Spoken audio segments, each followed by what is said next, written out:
سلام، وقتتون بخیر. امید است هر جا هستید موفق و تندرست باشید.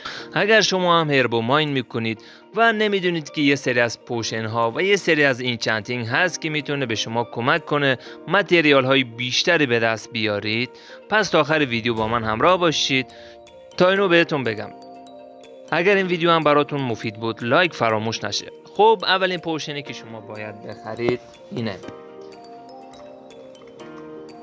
که بهتون کمک میکنه که اون متریال های ریر هستن رو کمیاب هستن رو بهتون بیشتر بده.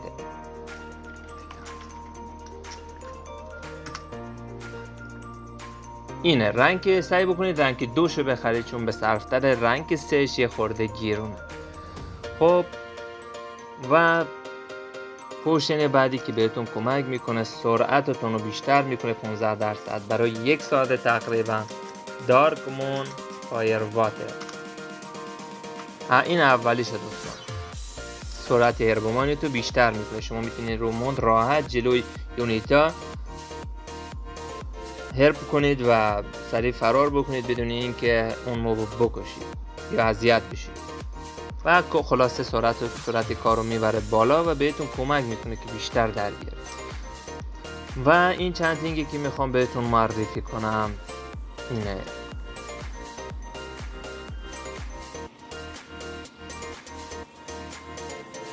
این چندینگ رو بخرید رو کلنگتون بزنید. خب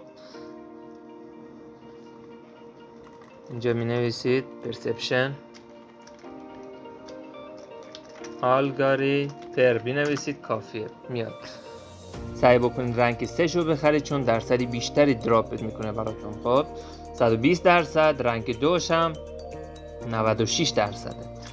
اگر این ویدیو براتون مفید بود اون لایک رو بزنید برای حمایت های بیشتر. اگر سوالی هم داشتید تو بخش کامنت ها بپرسید.